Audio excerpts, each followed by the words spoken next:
অমরের মতো মানুষ তামাম দুনিয়া মিলে আর বানাতে পারবেন না। তিনি রাষ্ট্রপ্রধান হওয়ার পরও প্রতিদিন 5টা করে ভালো কাজ করতেন। 5টা ভালো কাজ মানে প্রতি রাত্রে তিনি 5 বার করে সুবহানাল্লাহ পড়তেন, আর 2 রাকাত করে নামাজ পড়তেন, আর 1 খতম করে কোরআন শরীফ পড়ে দিলেই হয়ে গেল নাকি? আমরা তো ভালো কাজ এইগুলোই মনে করি না, এটা ভালো কাজ শুধু না, ভালো কাজ হযরত ওমর যেটা করতেন প্রতিদিন অন্তত 5টা পরিবারের খবর এলাকার ভেতরে তিনি নিতেন। যে রাতেই একেবারে তার পুরা জীবন পড়ে আমি দেখেছি, যে রাতে একেবারেই কিছু হয়নি অন্তত 3টা ভালো কাজ তিনি করেছেন। সে কি কাজ? রাতের বেলা যে দেখলেন যে এক বাড়ি থেকে একটা লোক বের হয় আবার প্রবেশ করে, উনি যে হাত চেপে ধরলেন, ডাক দিয়ে বললেন, আল্লাহর বান্দা, বারবার এর বাড়ি থেকে বের হন আবার প্রবেশ করেন, কি আপনি কি? লোকটা বলছে, আমি তো বাড়ির মালিক। মালিক তো বারবার বের হন কেন? লোকটা বলছে, পথিক আপনি কে? আপনাকে তো চিনি না। আমার স্ত্রীর সন্তান সম্ভবা এমন একটা বিপদে আমি আছি, এরকম বিপদে জীবনে আমি পড়ি নাই, আর আমি এ বিষয়ে একেবারে অনভিজ্ঞ, কিচ্ছু জানি না যে ডেলিভারি কি করে করাতে হয়। স্ত্রী ব্যথার যন্ত্রণায় ছটফট করছে, বাধ্য হয়ে বারবার বাইরে আসি আবার ভেতরে যায়। হযরত ওমর সঙ্গে সঙ্গে বাড়িতে গেলেন, স্ত্রীকে ডাক দিয়ে বললেন, আব্দুল্লাহর মা, আল্লাহ জান্নাত বিক্রি করছে, যদি কিনতে চাও আমার সাথে দৌড়াও। উনি আমার মতো হামজা না, সাধারণ মানুষ না, দেশের প্রেসিডেন্ট, 12.5 লক্ষ বর্গ মাইল এলাকার প্রেসিডেন্ট। এ বিশাল এলাকার দায়িত্বে থাকার পরে স্ত্রীকে বলছে, আল্লাহ জান্নাত বিক্রি করছে, যদি কিনতে চাও আমার সাথে দৌড়াও। বলেন তো, একটা বাংলাদেশের কোন মেম্বারও এই কাজ তার বউ দিয়ে করাবে? আপনি পেয়েছেন আজ পর্যন্ত? স্ত্রীকে বললেন, যদি সত্যি আমার সাথে দৌড়াতে চাও, কিছু তেল, আটা, তরি তরকারি একটা বস্তার ভেতরে নাও, কিছু তেনা নাও, ন্যাকড়া নাও, কাপড় নাও, এগুলো কাজে লাগবে। স্ত্রী বলে, জান্নাত কিনতে যাবেন, তেল নেব কেন, কাজে লাগবে। নিয়ে গেলেন। ওই রাতে ওই লোকটার বাড়ির ভেতরে প্রবেশ করালেন স্ত্রীকে। বাইরে দাঁড়িয়ে আছে, কিছুক্ষণ পরে আওয়াজ এলো, খলিফাতুল মুসলিমিন, আপনার বন্ধুকে সুসংবাদ দেন, তার একটা পুত্র সন্তান হয়েছে, ছেলেটাও ভালো আছে, মাও ভালো আছে। হযরত ওমর সঙ্গে সঙ্গে পড়লেন আলহামদুলিল্লাহ। পাশে যে লোক বাড়িওয়ালা, ও তো বলছে ইন্না লিল্লাহ। হযরত ওমর বলেন, আপনি ইন্না লিল্লাহ পড়েন, আপনার তো আরো খুশি হয়ে আলহামদুলিল্লাহ পড়ার কথা। লোকটা বলে, খলিফা আমি আপনাকে চিনতে পারি না, রাতের বেলা মেহেরবানি করে আমারে মাফ করে দেন। বাড়ি থেকে কিছু টাকা নিয়ে এসে লোকটাকে খলিফার হাতে দিয়ে বলে, এই টাকাগুলো ওই যে রাতের বেলা যে নার্স নিয়ে এসেছিলেন, যে মহিলা নিয়ে এসেছিলেন সেবিকা, ওই মহিলাকে দিয়ে দেবেন। হযরত ওমর বলে, ভাই রাতের বেলা যে মহিলাকে নিয়ে এসেছি আপনার স্ত্রীর খেদমত করানোর জন্যে, ওটা পেশাদার নার্স না, ওটা সেবিকা না, ওটা ধাত্রী না, ওটা আমার নিজের স্ত্রী, ও টাকা দেওয়া লাগবে না। এই যে বললাম না, যে রাতে একেবারে ভালো কাজ করতেন না, তাও 3টা করতেন, তার ভেতরে এটা একটা। এটার নাম কি? ভালো কাজ। এইরকম ভালো কাজ বাংলাদেশে আছে। যুব কল্যাণ সংঘের উদ্যোগে মহাবিশ্ব এটা তাফসীরুল কোরআন মাহফিল আপনারা দিয়েছেন। যদিও এই সময় এখন তাফসীর মাহফিলের সময় আমাদের এই দেশে না, আমাদের দেশে ওই অক্টোবর, নভেম্বর, ডিসেম্বর, জানুয়ারি, ফেব্রুয়ারি এই মাসগুলোতেই বেশি হয়, শীতের সময়। বাকি সময়গুলো কখন বৃষ্টি কাদা লেগে যায় বলা যায় না। এগুলো বাইরের দেশগুলোতে আমার এখন আলোচনার বেশিরভাগ শিডিউল নেওয়া বাইরের দেশে, ওগুলোতে ওই ফাঁকা ময়দানে দেয় না, ওগুলো দেয় সব অডিটোরিয়াম।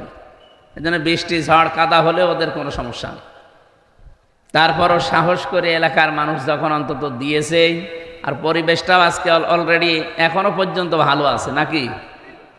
বৃষ্টি যেন ঘন্টাখানেক পরে হয়, আমরা কোরআনে কারিম থেকে কিছু গুরুত্বপূর্ণ কথা আজকে, আমি বলেছিলাম না আগস্টের 5 তারিখের আগে আর এই 10 মাস আমি আজকের আয়াত দিয়ে মিলাবো ইনশাআল্লাহ।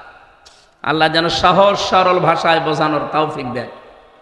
3 বছর জেলখানার আমার যতটুকু ধারণা আছে মনে আছে, 3 বছরের ভেতরে প্রত্যেক দিন তাহাজ্জুদ আমি যতদিন পড়েছি আমার এই দোয়াটা ছিল প্রতিদিন নফল নামাজের সেজদায় গিয়ে, সে আল্লাহ বাইরে যদি কোনো দিন যেতে পারি, কোরআনের কথাগুলো সহজ সরল ভাষায় তোমার বান্দা বান্দীদের সামনে বলার সুযোগ করে দিও, যেন আমি বোঝার আগে তারা বুঝে ফেলে। হ্যাঁ, আমার কথা পাগলেও বুঝে ফেলে। আপনারা বুঝবেন ইনশাআল্লাহ, আশা করছি। আল্লাহ রাব্বুল আলামিন জানিয়েছেন, ইন্না ইদ্দাতাশ শুহুরি ইনদাল্লাহি 12 শাহরান ফি কিতাবিল্লাহ ইয়াওমা খালাকাস সামাওয়াতি ওয়াল আরদা মিনহা আরবাআতুন হুরুম ইলা আখিরি আয়াত। সূরা তাওবার 36 নম্বর আয়াতে এসেছে, অবশ্যই গণনার দিক থেকে আল্লাহর নিকটে মাসের সংখ্যা 12টা। আসমান আর জমিন আল্লাহ যেই দিন তৈরি করেন ওই দিন 12টা মাসের নাম তার কিতাবে তিনি লিপিবদ্ধ করেছিলেন। কয় মাস? জানুয়ারি, ফেব্রুয়ারি, মার্চ, এপ্রিল, না বৈশাখ, জ্যৈষ্ঠ, আষাঢ়, কি মহররম, সফর, এই 12টা মাসের 4টা মাস আল্লাহর কাছে একেবারেই পবিত্র। আল্লাহ নিজে বলেন সম্মানিত। তার ভেতরে মহররম, রজব, জিলকদ, জিলহজ। ওই জামানায় আমি দেখেছি তাফসিরের ভেতরে কাফেররা পর্যন্ত এই 4টা মাসকে তারা সম্মান দিত। ওদের তো গোষ্ঠীগত দ্বন্দ্ব চলতো সারা বছর, কিন্তু এই 4 মাস আসলে তারা বলতো না এটা সম্মানিত মাস, এই জিলহজ মাস, এটা সম্মান দেওয়া লাগবে। সুতরাং মারামারি, গন্ডগোল, কেস কাম, মামলা মকদ্দমা যা আছে আপনার সাথে এই 4 মাস আর হবে না।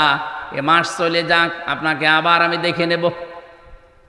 আপনি বলেন তারা কাফের, তারপরও আল্লাহর এই মাসকে তারা সম্মান দিয়েছে এইভাবে।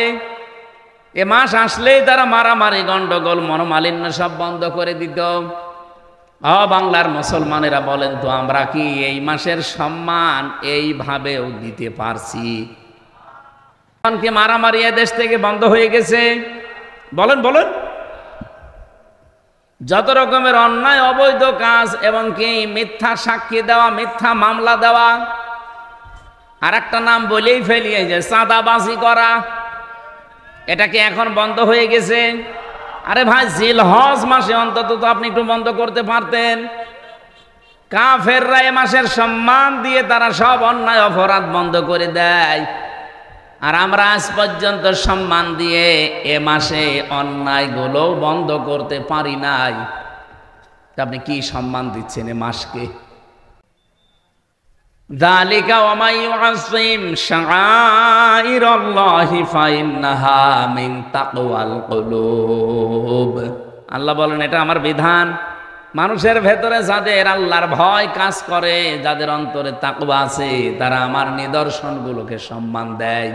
তাহলে এই জিলহজ মাস, এই নিদর্শন কার? এই মাসের সম্মানে 18 দিনে আপনারা আরম্ভ করবেন।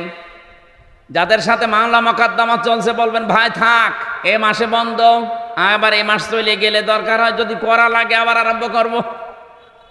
পারবেন না বলতে? দেখেন আবার করবে। অনেকের কথাবার্তারা বন্ধ হয়ে আছে। 2 দিন, 5 দিন, 7 দিন, 1 বছর কথা বলে না বিভিন্ন কারণে। আরে ভাই, এটা সম্মানিত মাসকে সম্মান দেওয়া লাগবে। সুতরাং এই মাসে এই সিদ্ধান্তটা নেন যে আমি এখন থেকে আবার কথা আরম্ভ করে দিলাম। যদি ওইরকম পরিবেশ হয় এই মাস চলে গেলে আবার ওর সাথে কথা বন্ধ করে দেব।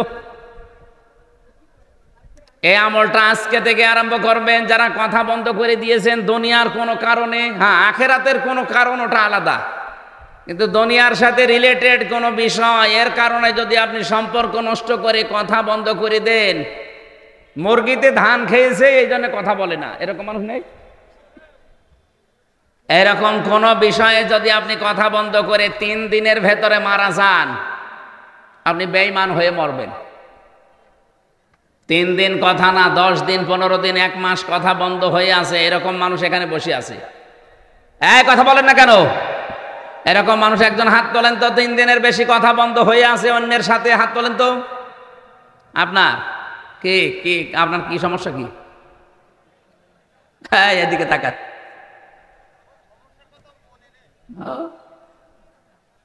এখানে আসবেন না, ঘন্টাখানিক সময় দেন।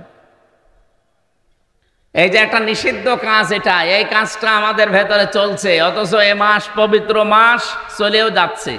কাফেররা এ মাসকে সম্মান দিয়ে অবৈধ কাজ বন্ধ করে দিত, আর আমরা এ মাসের সম্মান দিয়ে অবৈধ কাজ আরো বেশি করি। নবীজির হাদিস হচ্ছে মানিদ দাআ আন আবি যাররিন রাদিয়াল্লাহু তাআলা আনহু قال قال النبي صلى الله عليه وسلم মানিদ দাআ মা লাইসা লাহু ফালাইসা মিন্না ওয়ালিয়াতাবাওয়া মাকআদাহু মিনান নার, রাহু মুসলিম। বিশ্ব নবী জানিয়েছেন, কোন ব্যক্তি যদি এমন জিনিসের দাবি নিজে করে যে জিনিসের মালিক সে না, আমি আল্লাহর নবী বললাম 2টা ক্ষতি তার জীবনে হবে। 1 নম্বরে ফালাইসা মিন্না, ওই দিন থেকে ও আমার উম্মত আর নেই। 2 নম্বরে বলে ইয়াতাবাওয়া মাকআদাহু মিনান নার, সে যেন জাহান্নামে নিজের একটা স্থান তৈরি করে নিল। ও যশোরবাসী, এ খুলনা বিভাগের 10টা জেলায় থাকলে আমার মনে হয় আমি বাড়ির ভেতরে আছি। বাড়ির লোককে যেভাবে আমি ভালোবাসি, পছন্দ করি, আপনাদের এই 10টা জেলার মানুষও আমার কাছে ওই রকমই। এজন্য বড় ভালোবাসা নিয়ে বলছি, যে জিনিস আপনার না, ওই জিনিস যদি নিজের আয়ত্তে নিয়ে নেন, দাবি করেন, জোর জবরদস্তি করে, দখল করে, চাঁদাবাজি করে নিজের আয়ত্তে নিয়ে নেন, ওটা এখনই ফেরত দেবেন। যদি ওটা ফেরত না দেন, আপনি কিন্তু ফালাইসা মিন্না, নবীর উম্মত আর নেই। আর আপনি যদি নবীর উম্মতি না থাকেন, আপনার জন্য আমি মরে গেলে বিসমিল্লাহি ওয়া আলা মিল্লাতি রাসূলিল্লাহ পড়ে করব কি? যে আল্লাহর নামে রসুলের দলে তুলে দিয়ে গেলাম, আপনি তো রসুলের দলে নেই। এক কথা বলেন না কেন? এই জন্য যারা অন্যের জিনিস নিয়েছেন, আগস্টের 5 তারিখের পরে এগুলারও বেশি আরম্ভ হয়েছে। অনেকে যে যা সেখানে পেয়েছে, বাবা শাহজালাল সব হালাল। এই চরিত্র যারা, তারা এই মাল ফেরত দেওয়া লাগবে। কারা কারা ফেরত দেবেন হাত তোলেন তো। এই এলাকায় মনে হয় এসব শুরু হয়নি। যদি কারো কিছু দখলে রাখেন যেটা আপনার আসলে না, ওটা ফেরত দিয়ে দেবেন। হাদিসের টিকা বলছি, এবার এদিকে তাকান। হাদিসের টিকায় মুহাদ্দিসিন কিরাম লিখেছেন, হ্যাঁ, কোন জিনিস যদি আপনার আয়ত্তে ছিল, আপনার নিজেরই, কিন্তু এটা আপনি হাতছাড়া করে ফেলেছিলেন, হারিয়ে ফেলেছিলেন, বেদখল হয়ে গিয়েছিল, ওটা যদি আপনি আবার ফেরত পান, তাহলে আপনি হাদিসের শাস্তির আওতামুক্ত থাকবেন। কি বুঝলেন? মনে করেন আমার একটা দোকান ছিল, এটা আমারই, 15 বছরে হাত ছাড়া হয়ে গিয়েছিল, দখল হয়ে গিয়েছিল, অন্য জোর করে কেড়ে নিয়েছিল। এখন আমি ওইটা আবার ফেরত পেয়েছি, তাহলে আমার জিনিস আমি ফেরত পেলাম, আমার অসুবিধা নেই। কি কথা বলছেন? তাহলে ফালাইসা মিন্না আমার জন্য না, আমি নবীর উম্মত থাকবো না, না, এটা আমার জন্য না, কারণ আমার জিনিস আমি পেয়েছি।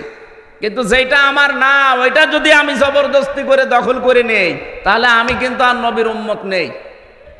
এক কথা বলেন। বাংলাদেশে ইসলামী ব্যাংক নিয়ে কিছু মানুষ ফতোয়াবাজি করে, এমনকি অনেকে ফতোয়া দিয়েছে যে ইসলামী ব্যাংকও ছিনতাই হয়ে গেছে। আপনি এরকম ডাহা মিথ্যা কথা বলেন কি করে? ইসলামী ব্যাংকে আপনার বাবার, যাদের ব্যাংক তারা ফেরত পেয়েছে। এক কথা বলেন না কেন? যাদের ব্যাংক তারা ফেরত পেয়েছে, তাদের মাথার ঘাম পায়ে ফেলে বানানো ব্যাংকটা। আপনার কয় টাকা আছে ওখানে? আপনার বাবা টাকা দিয়েছে? যাদের টাকার ব্যাংক তারা ফেরত পেয়েছে, আপনার সমস্যা কি? আরো আমার মনে হয় এই 15.5 বছরে যেভাবে দখল করেছিল, ডবল টাকা দেওয়া দরকার। এই 15.5 বছরে যাদের জীবন থেকে সময়গুলো কেড়ে নিয়েছে, যারা কেড়ে নিয়েছে, যেহেতু রাষ্ট্রের দায়িত্বে থেকে এগুলো কেড়ে নেওয়া হয়েছে, রাষ্ট্রের উচিত তাদের এই সময়গুলো ফেরত দেওয়া। সময় ফেরত না দিতে পারলে তাদের জরিমানা দেওয়া। যেমন এই যে জনাব এটিএম আজহারুল ইসলাম বিনা কারণে 13 বছর জেল খাটলো। এক কথা বলেন। হাইকোর্ট থেকে সুপ্রিম কোর্ট থেকে তাকে বিনা মানে একেবারে নির্দোষ প্রমাণ করেছে যে ওনার কোনো দোষ নেই। এই 13 বছরে ওনার তদন্ত করে দেখলাম যে কোনো দোষ পাওয়া যায়নি। বেকসুর খালাস মানে কি? কথা বলেন না কেন? বেকসুর খালাস মানে ওনার কোনো দোষ আমরা এই 13 বছর অনুসন্ধান করে পেলাম না। এই যে আমার 3 বছর রেখেছিল, আমারও বেকসুর খালাস দিয়েছে। আদালত প্রমাণ করছে যে আমির হামজার কোনো দোষ আমরা পাইনি। 3 বছর আমরা আটক করে রেখেছিলাম যে কোনো দোষ আছে কিনা, না একটা দোষও পেলাম না, এই জন্য বেকসুর খালাস দিলাম। তাহলে আমি 3টা বছর যে লস হয়ে গেল, এই বছরগুলো ঘুরিয়ে দেন। কে কথা বলছেন না কেন ভাই? আমার এই বছরগুলো ঘুরিয়ে দেন। আপনি তো প্রমাণ করলেন যে আমার কোনো দোষ নেই, আপনাকে একেবারে খালাস করে দিলেন। তাহলে আমার 3 বছর ফেরত না দিতে পারলে আমার এই 3 বছরে যত ক্ষতি হয়েছে ওই ক্ষতিপূরণ দেওয়া লাগবে।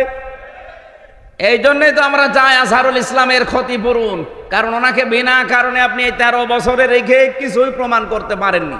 শেষ পর্যন্ত বললেন উনি বেকসুর খালাস।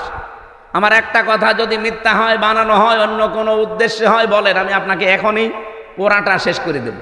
যেহেতু রাষ্ট্রে যারা দায়িত্বে ছিল তারা এই অত্যাচারটা করেছে, এই জুলুমটা করেছে, এখন যারা রাষ্ট্রের দায়িত্বে আছে তাদের উচিত হবে ওনার ক্ষতিপূরণ দেওয়া। ক্ষতিপূরণ কি দেবেন? কি, উনি তো স্ত্রী হারিয়েছে জেলখানায় থাকতে, জানাজাও পড়তে পারেনি, এনার স্ত্রীটা ফেরত দেন। এমনকি 13 বছরে উনি জীবন থেকে যা যা হারিয়েছে সবগুলো রাষ্ট্রের উচিত ফেরত দেওয়া। আর যাদের কারণে নষ্ট হয়েছে তাদেরকে উনি যদি মাফ না করে, আল্লাহ তাদের মাফ করবে না, কারণ তারা অপরাধ আল্লাহর কাছে করে না, অপরাধ করেছে আজহার সাহেবের কাছে। কথা বলেন না কেন? আমার 3টা বছর আপনি কেড়ে নিয়েছেন, এখন যদি বলেন আল্লাহ কাবা শরীফ ধরে মাফ চাই, আমারে মাফ করে দেন, আপনাকে মাফ করবে মানে? আপনি কি আল্লাহর কাছে দোষ করেছেন? দোষ করেছেন হামজার কাছে, আগে আমার কাছে মাফ চান। আমি যদি মন থেকে বলি ঠিক আছে যান, যা হয়েছে হয়েছে, মাফ করে দিলাম। সেদিন ওসি সাহেব, যেটা আমার মামলার আয়ু ছিল, মাদারীপুরে বাড়ি, কল দিয়েছিল, বলছে হুজুর মাফ করে দিয়ে। আমি মাফ তো করে দেওয়ার জন্য আমি রাজি আছি, কিন্তু আমার টাকা ফেরত দেন। আপনি যে 3টা বছরে কত টাকা নিয়েছেন আমার বাবার কাছ থেকে, টাকাগুলো আমাকে ফেরত দেন। আর আকিস গ্রুপের কাছে নিয়েছেন 32 লাখ, এই টাকাগুলো ফেরত দেবেন, এরপরে বলবেন মাফ করে দি যান। আমি মাফ করে দিলাম, টাকা ফেরত না দিলে কোনো মাফ নেই। আপনি দোষ করবেন একজনের কাছে আর মাফ চাবেন আর একজনের কাছে, হয়? এই দেশে তো এইটাই চলে, অপরাধ করে একজনের কাছে, মাফ চায় আর একজনের কাছে। এটা পাগলামি ছাড়া আর কিছু না। এই যে কয়েকদিন আগে কামরুল বলে একজনের মন্ত্রী ছিল, মাথা ফেটে গেছে, পড়েছে, পায়খানায় পড়েছে, মাথা ফেটে গেছে। ওনার মন্ত্রিত্ব থাকাকালীন একটা অপরাধ করেছিল, পচা গম। আপনি শোনেননি? পচা গম ধরা পড়েছিল। ওই সময় যদি উনি জনগণের কাছে মাপ চাইতো, বলে না তদন্ত করা লাগবে। কি তদন্ত করবেন? যাদেরকে কমিটিতে রাখবেন সব তো ঘুষখোর, ওদেরকে তো তদন্ত কমিটিতে রেখে ঘুষ ঘাস দিয়ে আবার আল্লাহর ওলি ফ্রেশ হয়ে যাবে। কিন্তু ওই সময় যদি বলতো ঠিক আছে আমার ভুল হয়ে গেছে, যেভাবেই হোক আমি ভুল করে ফেলেছি, আমি মাফ চাই, আমারে মাফ করে দেন, দেশের 18 কোটি মানুষ, আরে 18 কোটি মানুষ যদি মাফ করে দিত, আল্লাহ আপনাকে মাফ করে দিত। কথা বলেন না কেন? তাওবাটা বাংলাদেশে যা ভেজাল, বিশেষ করে ভারত, বাংলাদেশ আর পাকিস্তান, এই 3টা দেশে তাওবা নিয়ে একেবারে পুরাটা চলছে। মানে কি বলবো, আর তাওবা হয় না আমাদের। তাওবা আর ইস্তেগফার এক জিনিস না। সব সময় আপনি ইস্তেগফার করতে পারেন, আস্তাগফিরুল্লাহ আস্তাগফিরুল্লাহ আস্তাগফিরুল্লাহ পড়েন, কিন্তু তাওবা এটা কিন্তু মারাত্মক জিনিস। নবীজি বলেন কোন মানুষ যদি তাওবা করে, নবীজি বলেন 1 নম্বরে কোন মানুষ যদি তাওবা করতে চায়, সে যেন বলে আমি অপরাধী। আমি কি বলেন বলেন?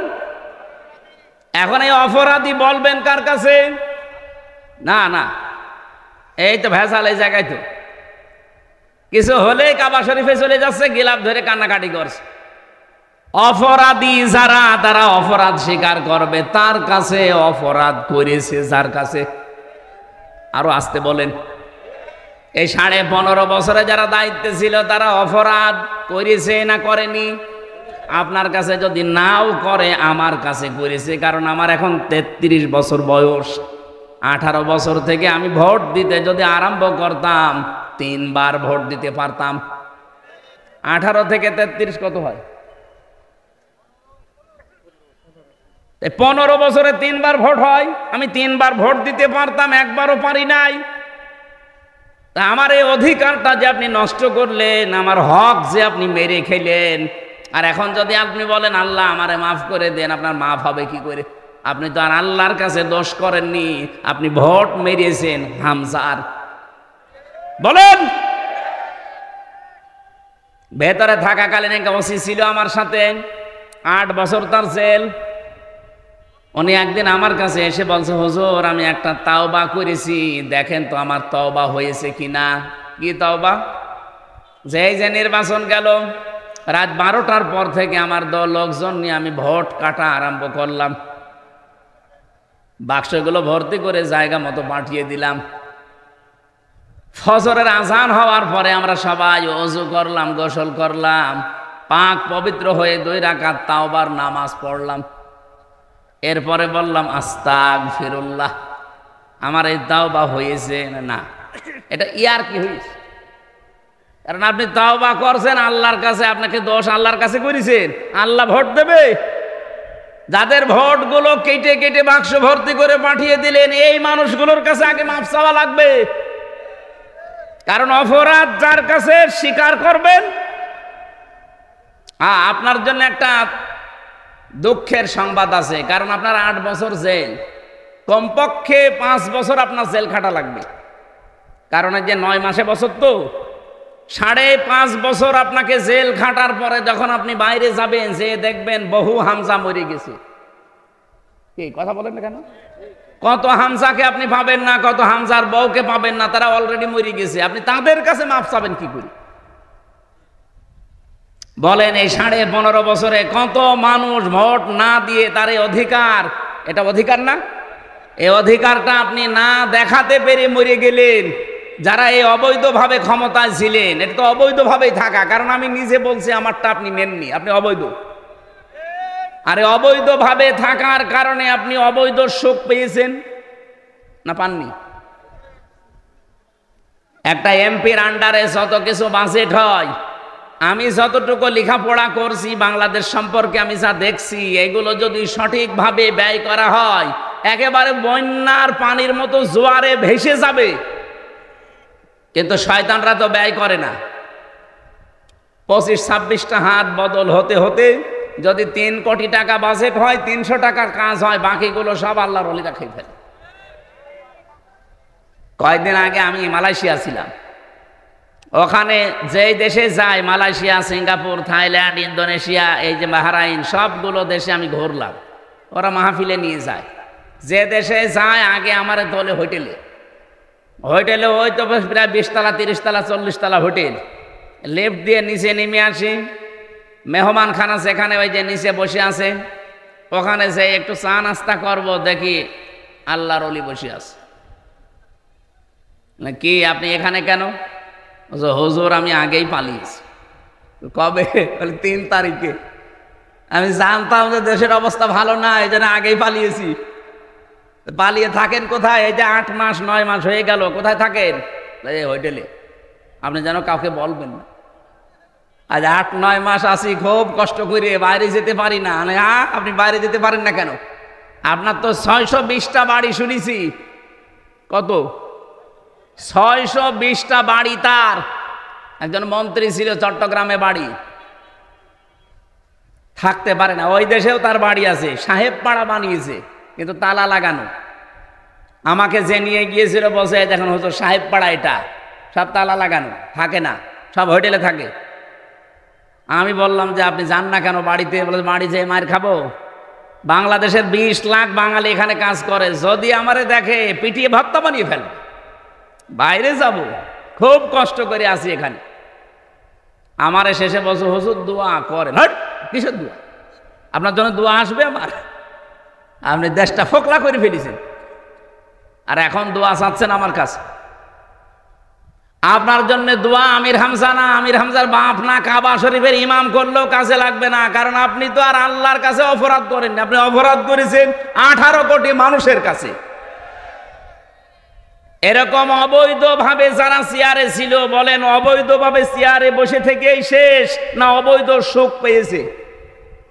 অবৈধ সুখ পায়নি। আমি একটা আয়াত বলছি, দেখেন তো কোনোদিন পড়েছেন কিনা।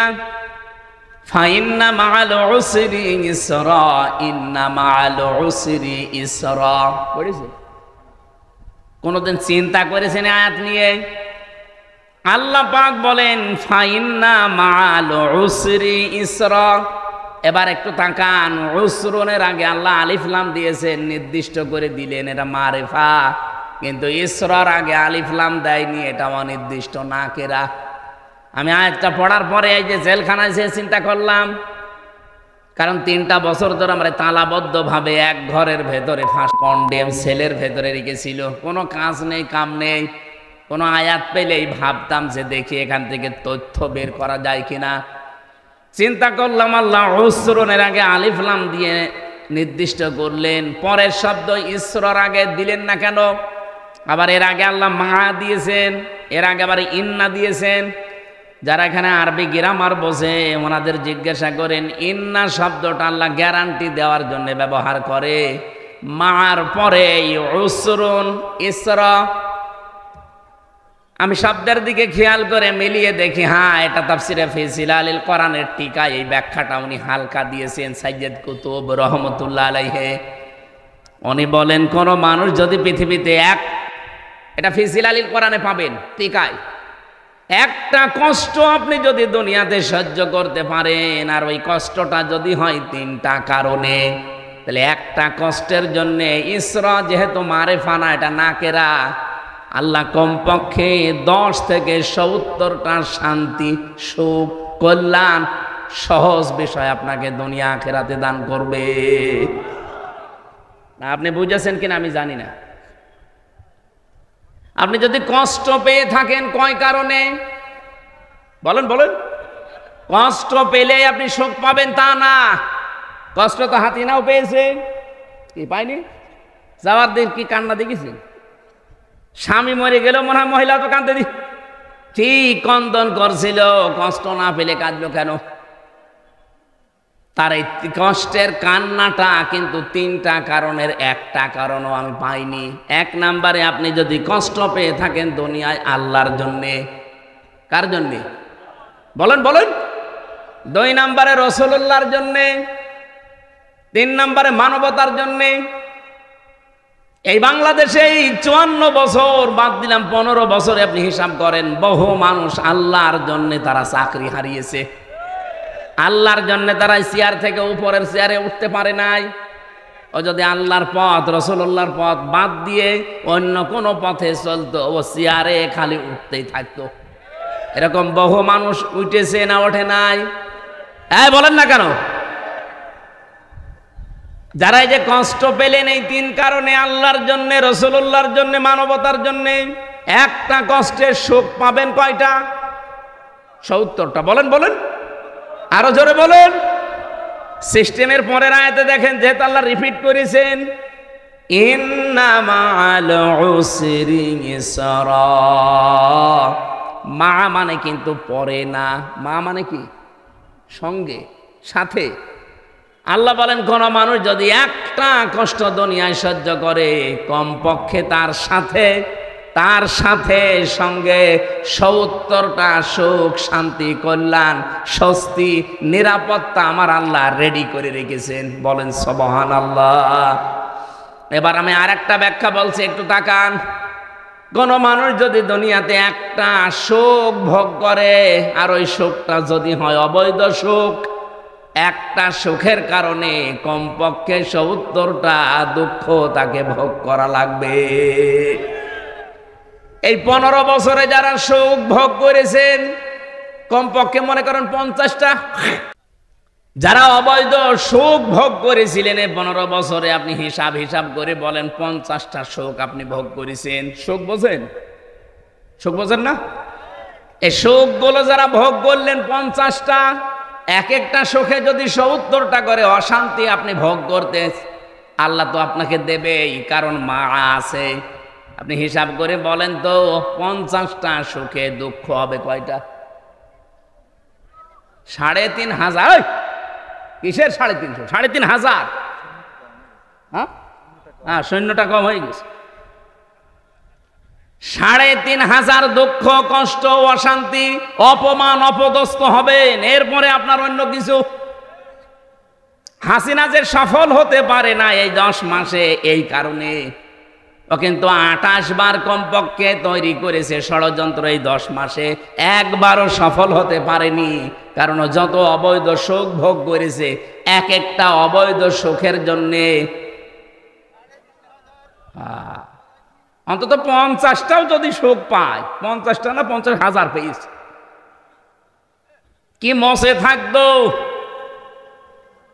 মাওলানা মামুনুল হক আর আমির হামজা এই দুইজনের লাল দাগ দিয়েছিল যে এদের যেন জামিন না হয়। বলেন সুবহানাল্লাহ। 3টা বছর মামলাটা 28 বার তুলেছে। সিএমএম কোর্ট, জজ কোর্ট, হাইকোর্ট মিলে 28 বার না। অথচ এই মামলা আগস্টের 5 তারিখের পরে শুধু তুলতে দেরি, মামলা জামিন না পুরা খারিজ করে দিয়েছে। আমি খাস কামরায় গিয়েছিলাম জজের, যে বললাম, মাননীয় জজ সাহেব, আপনি 3 বছর তো আপনার কাছে মামলা ছিল, তখন তো আপনি কিছু বললেন না, আর আজকে বলছেন যে এই মামলায় তো কোনো মাল ম্যাটারেস নেই, কি দিয়ে বিচার করবো, যা খারিজ করে দিলাম। আগে কি মাল ছিল এই 3 বছর? না হুজুর। না হুজুর মানে তখন জামিন দিলে তো আমার 3 বছর জেলে থাকা লাগে না। হুজুর কিছু করার নেই, আমার হাত বাঁধা ছিল। কি ছিল? 1628 জন মানুষ বাংলাদেশে দায়িত্বে আছে, এখনো আছে।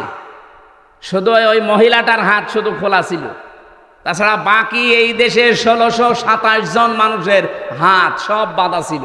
ও কাওয়া কাকুরও হাত বাঁধা ছিল। ও কাওয়া কাকে কা করতো, ও যদি একটু ডান থেকে বামে যায়, ও কাওয়ার গোষ্ঠীও শেষ করে দিত। যেই কয়জন ছিল আমি তো দেখেছি, সবগুলোর হাত বাঁধা, কেউ কিছু পারবে না, সব আল্লাহর ওলি বলি দেবে। তারপর আমরা চাই আগামীতে এই দেশ যারাই নেবেন, কে নেবেন আমরা জানি না, যারাই নেবেন 1628 জন মানুষ দায়িত্বে থাকবে। কারো হাত যেন এভাবে বাঁধা না থাকে, সবার হাত থাকবে আবু সাইদের মতো খোলা। এটা চান কারা কারা দেখি? লিল্লাহি তাকবীর।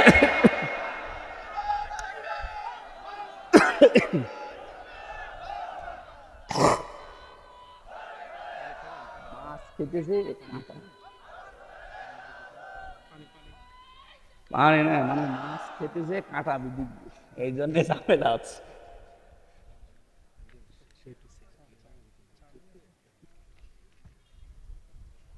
এই আর কয় মিনিট সময় দেবেন বলেন তো?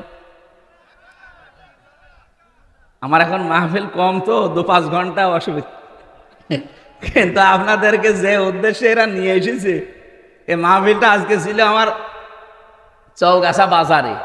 ওখানে আল্লাহর ওলিরা কি করিস আমি জানি না, এই আমার ভাইয়ের সাথে চাকরি করে, ইনি কিভাবে কায়দা করে এখানে নিয়েছে আমি জানিও না। আজকে দুপুরবেলা জানলাম যে মাহফিল আমার এখানে।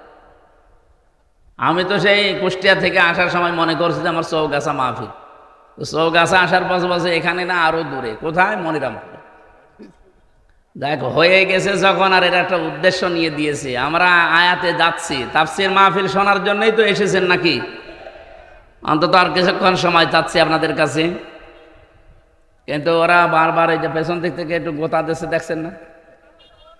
মাওলানা সেলিম জাহাঙ্গীর সাহেব, ওনারা টাকা পয়সা চায়। আর আপনারা যারা এসেছেন, আপনারা তো টাকা দেওয়ার জন্য আসেননি, ওয়াজ শোনার জন্য এসেছিলেন। কি করব বলেন? তাহলে মাছ খেতে চাইনি ছাতাই কারণ, গলার ভেতর কাঁটা বেঁধে যা ঝামেলায় আছে। কে কে করবেন বলেন? টাকা দেবেন নাকি মাহফিল চালাবো? দেবেন? ভেতরে কি ব্যাগ দিয়েছিলেন? ব্যাগ তো দিয়ে দিয়েছে, আবার কি কিভাবে টাকা চাবো? আমি তো টাকা কালেকশন করতে পারি না।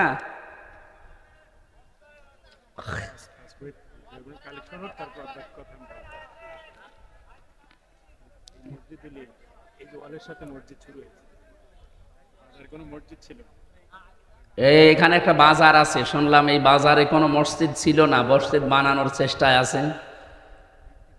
কোরআনে কারিম এবং হাদিসের ভাষা আমি যতটুকু বুঝি, মান বানা লিল্লাহি মাসজিদান বানাল্লাহু লাহু বাইতান ফিল জান্নাহ, এইটুকু তাকান।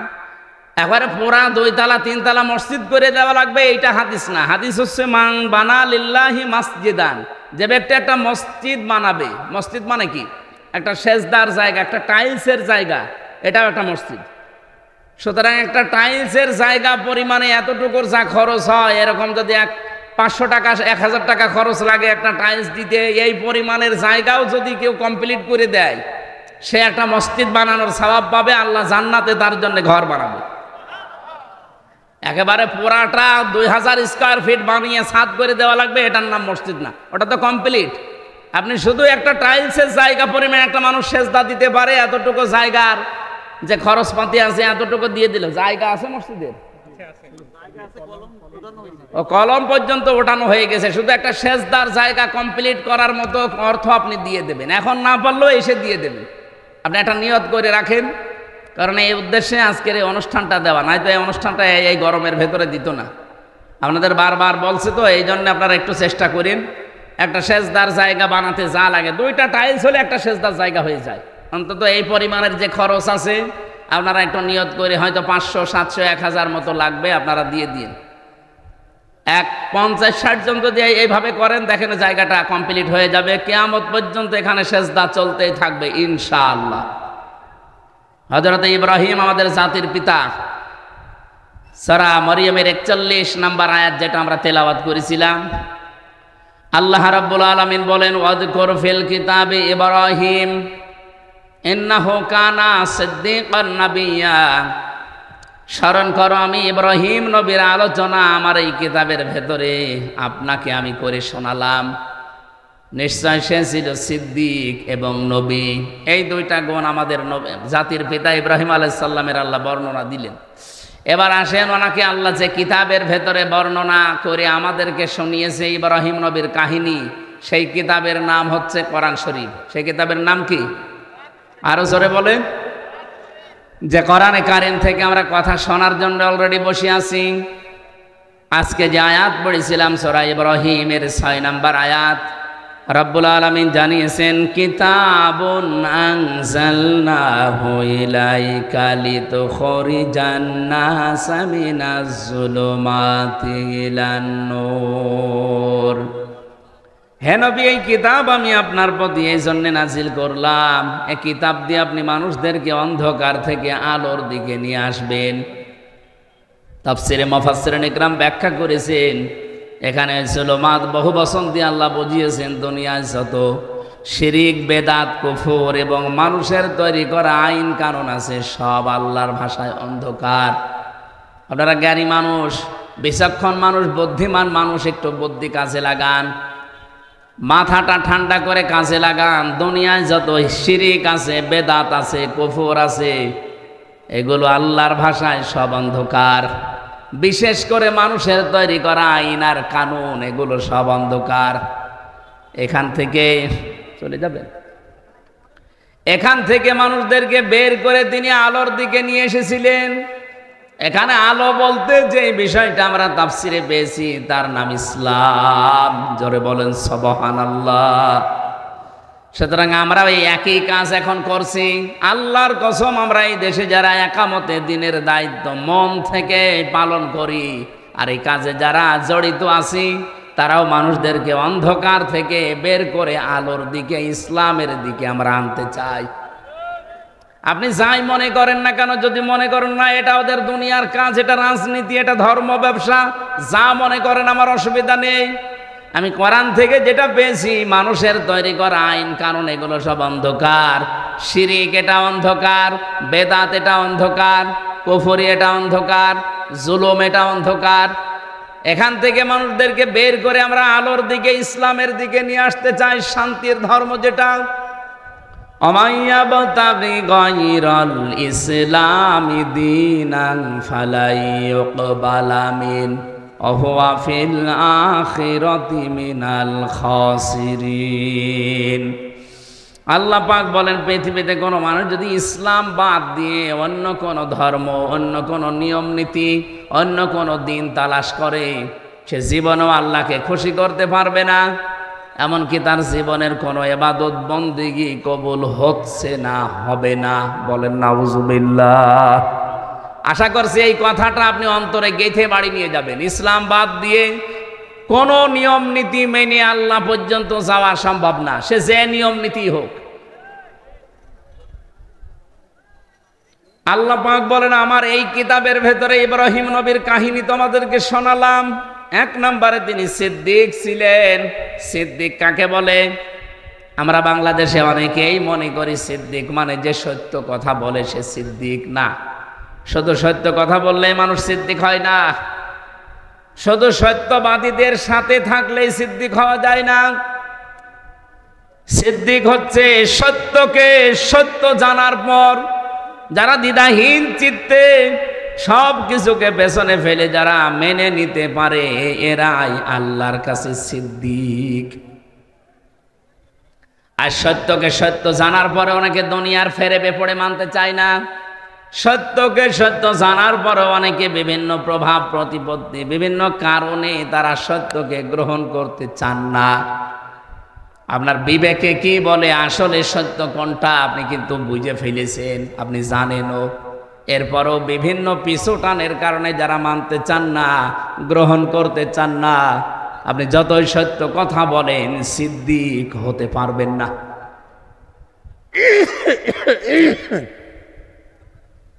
হযরত আবু বকর আমাদের মতোই মানুষ ছিলেন। নবীজির মেরাজের ঘটনাকে যিনি যখন বিশ্বাস করে নিলেন দ্বিধাহীন চিত্তে, প্রশ্ন ছাড়া,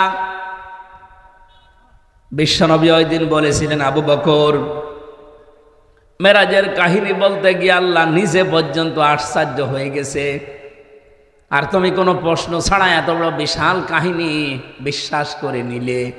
আজকে থেকে তোমারে আমি খালি হাতে ফেরত দিতে পারি না। তোমার নামে আজকে আমি নবী একটা লকব লাগিয়ে দিলাম। তুমি শুধু আবু বকর না, এখন থেকে তুমি আবু বকর সিদ্দিক। বাংলার মুসলমানেরা, বিশেষ করে যশোরবাসী, ভালো করে শুনবেন এটা। শুধু সত্য কথা বলেই কিয়ামতের দিন যে চারটা কাতার আল্লাহ বানাবে, মিনান নাবিয়িনা ওয়াস-সিদ্দিকিনা ওয়াশ-শুহাদাই ওয়াস-সালিহিন, এই চার কাতারের প্রথম কাতারে তো যেতে পারবেন না, নবীরা থাকবে। দুই নম্বরে সিদ্দিকরা, যারা সত্যকে সত্য জানার পরে দুনিয়ার সব পেছনে ফেলে যারা গ্রহণ করে নেয়, এরা কিয়ামতের দিন সিদ্দিক মানে আবু বকরের সাথে উঠবে।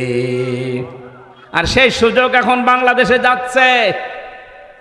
সত্যকে সত্য আপনি জানেন, বোঝেন, আপনি সত্যি বলেন তো সত্য কোনটা আপনি জেনে ফেলেছেন, বুঝে ফেলেছেন, এরপরও আপনি মানতে চান না কেন?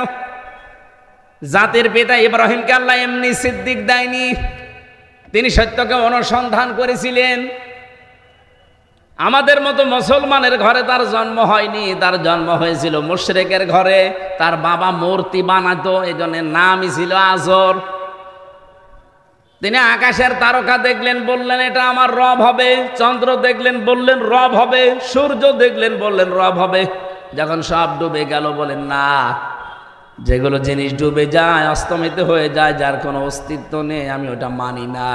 ইন্নী ওয়াজ্জাহাতু ওয়াজহিয়া লিল্লাযী ফাতারাস সামাওয়াতি ওয়াল আরদা হানিফা ওয়া মা আনা মিনাল মুশরিকিন। হে আমার জাতির লোকেরা, আমি সত্য অনুসন্ধান করছিলাম, আজকে পেয়ে গেছি। আমি আমার এই চেহারাকে, আমার এই মুখকে আমি আল্লাহর দিকে একনিষ্ঠভাবে ঘোরালাম। শুধু ঘোরাইনি, হানিফা, একনিষ্ঠভাবে ঘোরালাম। অমানা মিনাল মুশরিকিন, আমি কিন্তু আর মুশরিক না। আমি শিরিক করি নাই, করিও না, আমি মুশরিক না। তিনি সত্য অনুসন্ধান করে, খোঁজ করে পেয়ে গ্রহণ করেছিলেন। আর আমরা তার সন্তান দাবি করি। জাতির পিতা ইব্রাহিমকে যারা বিশ্বাস করি, তাদের চোখে আঙ্গুল দিয়ে সত্য দেখানোর পরও মানতে চায় না। আমার কথার অর্থ আমি মনে হয় আপনি বুঝে ফেলেছেন। এরপরও যদি না বোঝার ভান করে থাকেন, এদিকে আসেন, আসেন, কানের নিচে এমন জোরে দুইটা দেব আপনি সব বুঝে ফেলবেন। এত বাংলায় বলার পরে বলে বুঝি না। ৭৩টা দল কাজ করছে বাংলাদেশে।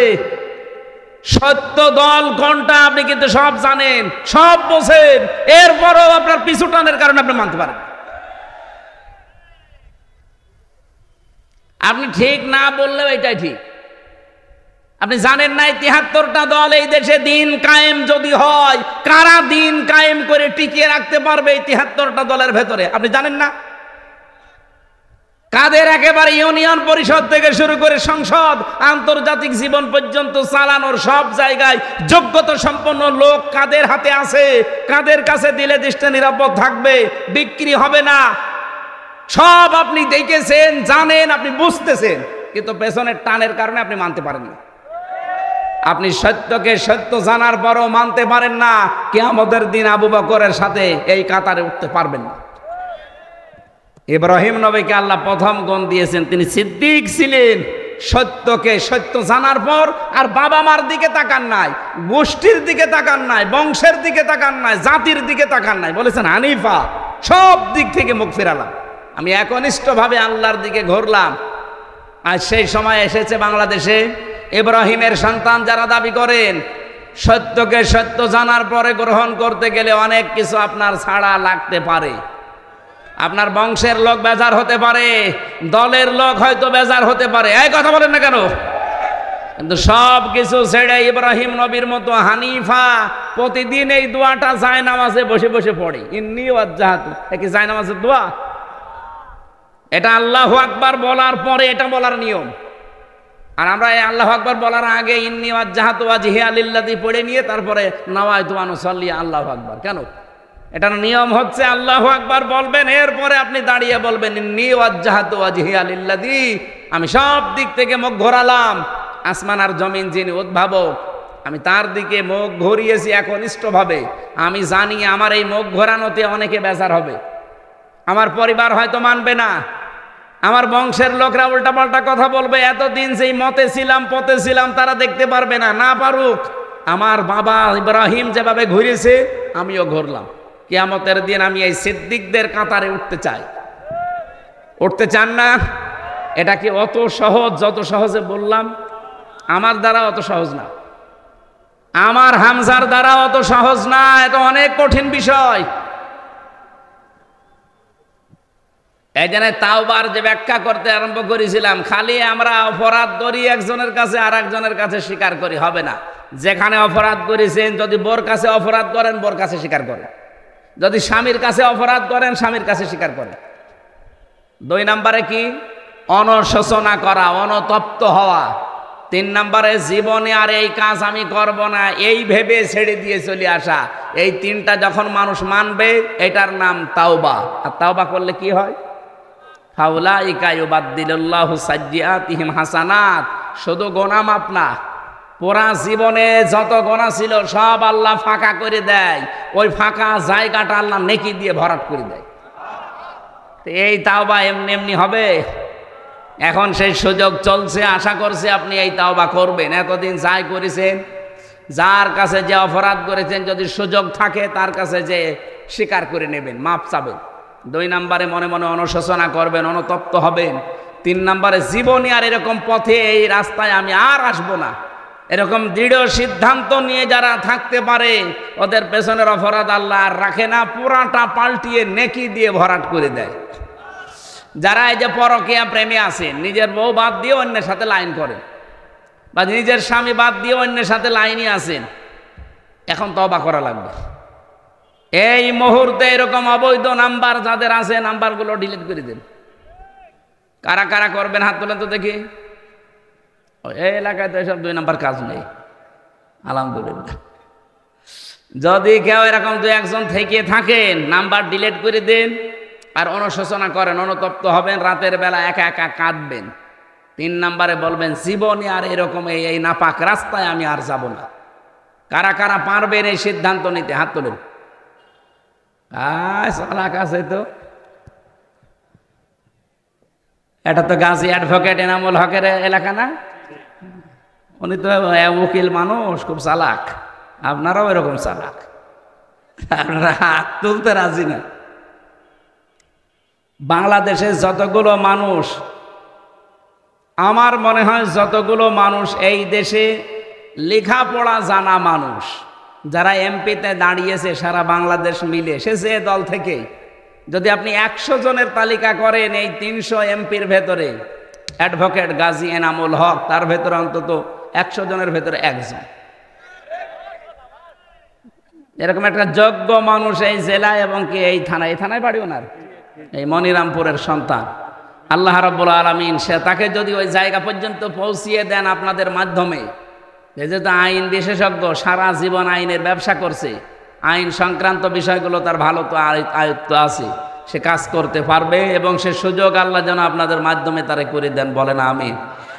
সম্মানিত ভাইরা, আমরা 2 নাম্বার গুণ পেয়েছিলাম নবী ইব্রাহিমের। তিনি শুধু সিদ্দিক ছিলেন না, তিনি নবী ছিলেন। কি ছিলেন?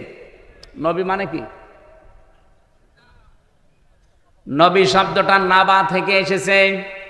নাবা শব্দের বাংলা অর্থ হচ্ছে সংবাদ। এই যে সংবাদ পড়ে না, সংবাদ আপনি ইংরেজিতে লেখেন তো দেখেন কি হয়, নিউজ। কি হয়? NEWS। আমার মনে হচ্ছে এই শব্দটা আমি একটু মিলিয়ে দেখেছি, এই নিউজের ভেতরে তামাম দুনিয়া আল্লাহ সবের ভেতরে ঢুকিয়েছেন। এন দিয়ে আপনি যদি নর্থ ধরেন, ই দিয়ে ধরি ইস্ট ধরেন, ডাব্লু দিয়ে ওয়েস্ট ধরেন, এস দিয়ে সাউথ ধরেন, তাহলে আর কোনো জায়গা বাকি আছে? পূর্ব পশ্চিম উত্তর দক্ষিণ চারিদিকে আমার আল্লাহ যত খবর আছে সব খবর ইব্রাহিম আলাইহিস সালাম এরকম নবী যত আল্লাহ পাঠিয়েছিলেন সবার কাছে আল্লাহ দিয়েছিলেন। ওয়াকাযালিকা নুরি ইব্রাহিমা মালাকুতাস সামাওয়াতি ওয়াল আরদ ওয়ালিয়াকুনা মিনাল মুকিনিন। আল্লাহ বলেন এইভাবে করে আমার ইব্রাহিমকে আমি আসমান আর জমিনের মালাকত মানে রাজত্ব, রাজ্য কিভাবে চালানো লাগে এই সিস্টেমগুলো আমি আল্লাহ তাকে দেখিয়েছিলাম, আর সে দৃঢ় বিশ্বাসীদের অন্তর্ভুক্ত। সুতরাং এমন একজন জাতির পিতা আমরা পেয়েছি। আল্লাহ পাক যত খবর, যত সংবাদ, যত নিউজ সব আল্লাহ তাকে দিয়ে দুনিয়ায় পাঠিয়েছিলেন। এজন্য তার পুরা জীবন আমি পড়ে দেখেছি, 50টা পরীক্ষা আল্লাহ তার পুরা জীবনে নিয়েছেন। তার ঈমান সম্পর্কে পরীক্ষা পেয়েছি পুরা কোরআনে আমি 10টা, আমল সম্পর্কে পেয়েছি 30টা, আর পুরা শরীরের এই 3.5 হাত বডির ভেতরে পেয়েছি 10টা। এই 50টা পরীক্ষা পুরা কোরআনের ভেতরে আল্লাহ দিয়েছেন। জাতির পিতা আমাদের, যিনি কোনোদিন একটা পরীক্ষায়ও ফেল করেননি। আমাদের উচিত হবে তার সন্তান হিসাবে যত পরীক্ষা সামনে আসবে, এই সিদ্দিকদের কাতারে কিয়ামতের দিন যদি আবু বকর সিদ্দিকের কাতারে দাঁড়াতে হয়, এরকম পরীক্ষা আবু বকরের মতো আমাদের জীবনে আসবে না। আসবে, কারণ সংবাদ তো আমরা পাচ্ছি। হযরত ইব্রাহিম জাতির পিতা হিসাবে তিনি সংবাদ এনেছিলেন, ওই সংবাদগুলোকেই প্রতিষ্ঠিত করেছিল, কায়েম করেছিল তার সন্তান মুহাম্মাদুর রাসূলুল্লাহ। তিনি সবচাইতে বড় নবী। ওনারাও নবী ছিলেন, কিন্তু সবচাইতে বড় নবী ছিলেন আমাদের নবী মুহাম্মাদুর রাসূলুল্লাহ। আমাদের উচিত হবে তার আদর্শকে ব্যক্তি থেকে শুরু করে আন্তর্জাতিক জীবন পর্যন্ত যেখানে যেভাবে তিনি চলেছেন ওইভাবে করে, ওই যে 23 বছর 40 থেকে 63 এক সেকেন্ডও যেন আমরা বাদ না দেই, পুরাটা জীবন আমাদের এই দেশে যেন আমরা কায়েম করতে পারি, বলেন আমিন। ওয়ালাকাদ আরসালনা মূসা বিআয়াতিনা নাখরিজ কওমাকা মিনাজ যুলুমাতি ইলান নূর। আমি পাঠিয়েছিলাম মূসাকে আমার আয়াত দিয়ে, সে মানুষদেরকে বের করেছিল অন্ধকার থেকে আলোর দিকে। ওয়াযাক্কিরুহুম বিআইয়ামিল্লাহ, আমি আল্লাহর বিভিন্ন দিবস তাকে আমি আল্লাহ স্মরণ করিয়েছি। এই যে দিবস স্মরণ করানো, এটা কি? তাফসীরে ইবনে কাসিরের ভেতরে আছে যত নিয়ামতগুলো আল্লাহ বিভিন্ন দিবসে তাকে দিয়েছিলেন। যেমন ফেরাউনের কবল থেকে আল্লাহ তাকে মুক্তি দিয়েছিলেন, ফেরাউনের দাসত্ব থেকে মুক্তি দিয়েছিলেন বনি ইসরাইলকে। 2 নম্বরে বিশাল সমুদ্রকে প্রাচীর বানিয়ে তাকে পার করেছিলেন। মান্না সালওয়া 40 বছর পর্যন্ত জান্নাতের খাবার খাওয়িয়েছিলেন। এরকম তার জীবনে পুরা 9টা বড় বড় নিয়ামত দিয়ে আমার আল্লাহ তাকে ভরপুর করে দিয়েছিলেন। আমার মাঝে মাঝে মনে হয় আগস্টের 5 তারিখের আগ পর্যন্ত আমরা যা ছিলাম, যত নিয়ামত আল্লাহ 10 মাসে আমাদেরকে দিয়েছে, বনি ইসরাইলদের মতো আমাদেরও আল্লাহর শুকরিয়া আদায় করা দরকার। ওরা করে নাই, ওরা ধ্বংস হয়ে গেছে। এখনো পর্যন্ত ওরা ধ্বংসের তালিকায় আছে। এই যে ইহুদি যারা মুসা নবীর উম্মত বলে যাদের দাবি করেন, এরা ধ্বংস হবে হয় আজ আর কাল। কারণ অভিশপ্ত এরা আল্লাহ নিজে তাদের ওপরে লানত করে বরদোয়া দিয়েছে। বলেন নাউজুবিল্লাহ। আমাদের উচিত সত্যকে সত্য জানার পরে যারা আজ মেনে নিতে রাজি না, শুধু গা গু করেন, মোড়া মারেন, এদিক ওদিকে চলে যান, প্রতিদিন আপনি নিজে নিজের ওপরে বরদোয়া দিচ্ছেন 17 বার। কয়বার? কোনটা? গায়রিল মাগদুবি আলাইহিম ওয়ালাদ-দাল্লিন, এটা বরদোয়া। প্রতিদিন আপনি বরদোয়া দিচ্ছেন রব্বুল আলামিন তাদের পথে আমাদেরকে চালাবে না, যারা মাগদুব, যারা দল্লিন, যারা গজব প্রাপ্ত এবং পথভ্রষ্ট।